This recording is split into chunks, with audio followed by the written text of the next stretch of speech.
day, Boca Woods family. Welcome again. Here with Executive Chef Ryan Corbin. I'm Dual Clark, Food and Beverage Director. We just did a lovely cooking demo with Chef making a delicious penne Alfredo. Now we wanted to go into a little bit of a wine tasting. Just so you're aware, now with all the current regulations in place, we are now allowed to offer wine to go, something we've not normally been accustomed to doing. However, like I said, with new regulations, we are allowed to, with any food orders, to offer you some bottles of wine to go. So we put together a nice little list of a few of the wines that we have. If there's anything on the list that you don't see that you're interested in, please contact me at the club, and I'd love to get something to happen for you. With Chef today, I'm going to allow him to open the bottle for you. We're going to go through kind of the tasting and the profile. The wine we've chosen today to go with your Italian pasta is the Super Tuscan that we have here, the Ruffino Modus. A really nice blend coming from the region of Tuscany. This is an IGT, Indicazione Geografica Tipica, which basically is telling you that it's coming from the region of Tuscany. It is from that geographical area, and it's not something that they are typically doing. So these wines are in the Bordeaux style. They are blended with Cabernet and Merlot with the base of Sangiovese, the true grape of Italy. The Sangiovese makes your Chiantis, your Brunellos, all of those other wines typical from Italy. This now has been blended with some more traditional French grapes in the blend. So most well-known Super Tuscan on the market is probably the Antinori Tignanello. It was kind of the forefront back in the 70s when it came out, when they were making that wine, and that was when the Super Tuscan name came out. Just because it's called a Super Tuscan doesn't mean it's overpowering. It's not going to knock you down. It does not necessarily have to be strong. This wine happens to have a lot of finesse. The blend on this wine currently is a 39% Sangiovese, 32% Merlot, and a 24.6% Cabernet. That blend, the Cabernet being the heavier grape, allows the Sangiovese and the Merlot to kind of shine through as the feature of this. Can I cook with it? You can definitely cook with it. I always recommend cooking with my wine. However, I don't always put it in the food. Keep that in note. So, Chef, what I'm going to have you do is I'm going to have you open a bottle of wine. We're going to go through the proper opening techniques with the membership. If you don't have a wine key, a waiter's tool as they call it, I do recommend that you pick one up. These are all double hinged, you'll notice. That allows you to not put a lot of pressure onto the cork as you're removing it. Also has a blade on the back that's going to be used for removing the foil. All right. When we go to cut the foil, Chef, you want to go underneath the lip of the wine, pressing the blade up against the glass there. Like that? Yep. Okay. And you're just going to twist it all the way around. Do I have to keep the wine bottle on the table, or can I keep it in my hand? You can keep it in your hand wherever you're most comfortable.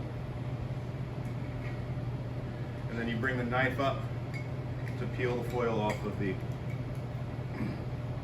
cork? Off of the top of the bottle. You don't ever want your wine to come in contact with the foil. It will change the flavor of the wine. So that's why you want to cut down enough to where as you're pouring, you're not running any contact with the metal. You're a lot faster than I was. And your penne Alfredo is probably a lot better than mine. Nice. What's next? Beautiful. All right, so we've got the corkscrew part here. Okay. This is going to be the secret to getting into the center of the cork. You ever had a broken cork? All the time. Well, then it's more than likely because we're not getting the corkscrew in properly. What about dry cork? Could it be a dry cork? It could be a dry cork. We're pretty good about storing our wines here properly, making sure the cork stays moist. However, you can get a dry cork. But in order to get the corkscrew into the cork properly, if you hold it with the point of the cork pointing up, follow along, right? Okay. You rest the first ring on the edge of the glass. Okay. That is there. Yep. You stand it straight up. That finds the center of the cork. Wow, I didn't know that. And then just begin your twist. You want to twist it all the way down, or? You're going to twist it until you're a ring and a half.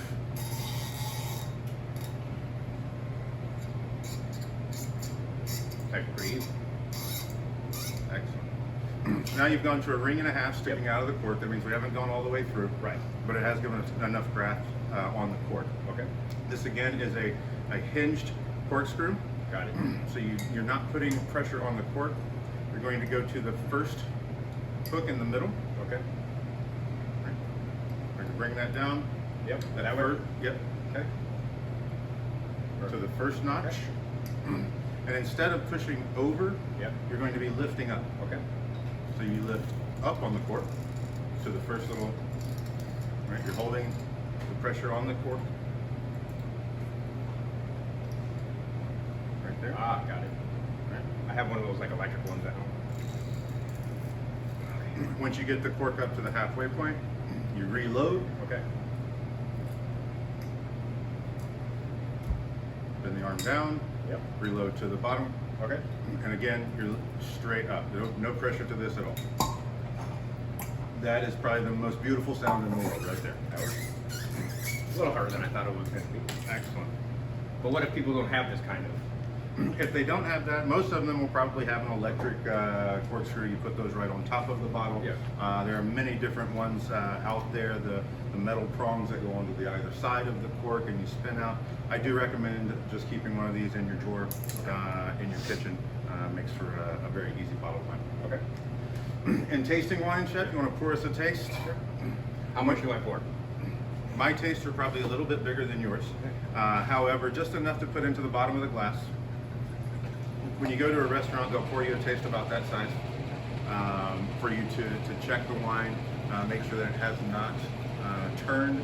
Most of the wines that you're going to get within the 2015, 16, 17 on up are not going to have had any issues with that. You give it a little swirl, you open it up, that allows some oxygen into the wine, allows the flavors to, the aromas to release. Okay. Smells delicious. What are you smelling on there, Chef? A lot of oak. A lot of oak. This wine actually happens to be oaked in first, second, and third use French oak barrels. So you are going to get a lot of that oakiness, the spice, the baking spice, right on the nose. Any fruit that you smell in there? Grapes. Grapes. Good fruit to find in wine.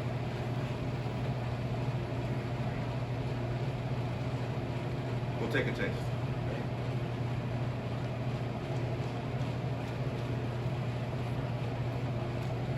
When tasting the wine, you want it to go all over the tongue, both sides, back, front. That way you can really get all the different tastes of the wine. What do you find here, Chef?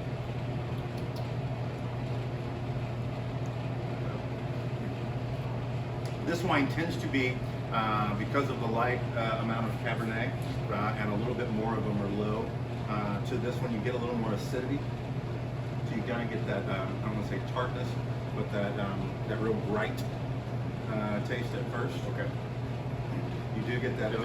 Does it get that from the fermentation from the grapes, or is that the acid? That really is the grape itself. Every grape has a different flavor profile. Your Cabernets are much heavier,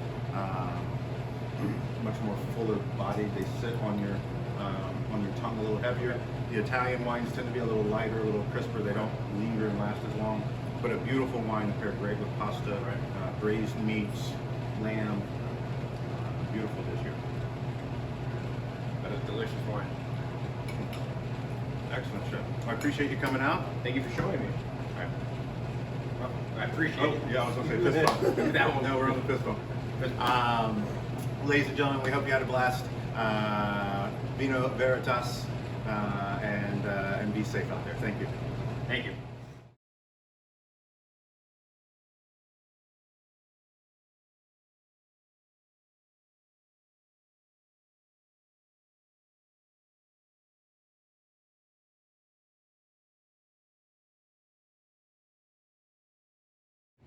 All right, ladies and gentlemen, thank you very much for participating in our flipping book. We appreciate the opportunity to share with you and engage with you.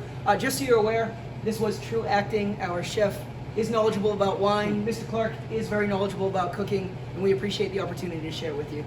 Wish you well, and we'll see you soon. Cheers. Thank you.